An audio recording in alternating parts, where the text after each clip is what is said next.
Welcome to today's edition of 3 Minute Halacha. This Motzei Shabbat, Saturday night, we begin Pesach. And the way we begin it is with Kiddush, with the sanctification of the day. The first form of Kiddush is said during Mariv. However, the primary form of Kiddush is recited over the first of the 4 cups of wine, because we need to wait until it is definitively Pesach itself, meaning after the stars have come out. We always need to wait a little longer to recite Kiddush on Pesach than we would on a typical Shabbat. This year we need to wait until 8:01 p.m. to make Kiddush. In addition, because this year is Motzei Shabbat and we're not allowed to prepare from Shabbat to a Yom Tov or any other day, we need to also wait until 8:01 before we make any preparations for the Seder. That would include seating the family at the table, even singing the Kadesh Urchatz song.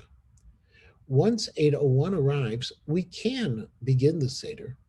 And this Seder's Kiddush is different than most years because this Seder's Kiddush deals with Havdalah as well. The question of how to structure a combination of Kiddush and Havdalah is a topic that is discussed at length in the Gemara and Psachim and Daf Kuf Bet Amud Bet and through Kuf Gimel Amud Aleph. Ultimately, we rule according to the position of Rava, that the way we make Havdalah and Kiddush, the combination on a Saturday night of Yom Tov, is following the order known by the acronym of Yak Nahaz.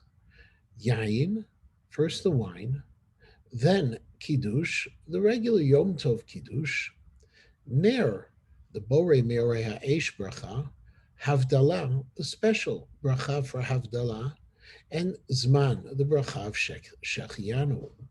We don't make a Borei Minei B'Samim on a Motzei Shabbat that leads into a Yom Tov, because as the Shulchan Aruch teaches us in Siman Taf Tzadi Aleph, Sif Aleph, the joy of Yom Tov and all of its foods serve to comfort the soul, and we don't need the sweet-smelling spices.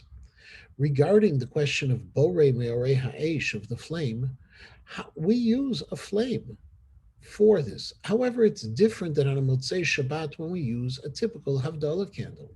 Rav Shlomo Zalman Auerbach ruled that we can use the flame of the Yom Tov candles, but we hold 2 candles near each other, but not touching one another, like you would find with a multi-wick Havdalah candle. The Yom Tov Sheni Kilchata actually rules in the name of Rav Moshe that it's permitted to move the 2 candles together. The reason for this machloket is because by moving the 2 candles together, Reb Shlomo Zalman Auerbach was concerned we might extinguish one of the candles more quickly, whereas Reb Moshe, as reported by Reb Shimon Eider, was not concerned of the same fashion. Ultimately, the Yom Tov Sheni Kilchata in the first chapter, note 67, concludes with a citation of Rabbi Akiva Eger, who explained that even on a regular Motzei Shabbat, 2 candles near one another is sufficient to make the Borei Meorei Ha'esh, and we don't need to literally have the combined flame, despite the fact that we prefer to have that combined flame on a regular Shabbat, as the Magen Avraham notes in Siman Reish Tzadi Chet Sif Katan Dalid.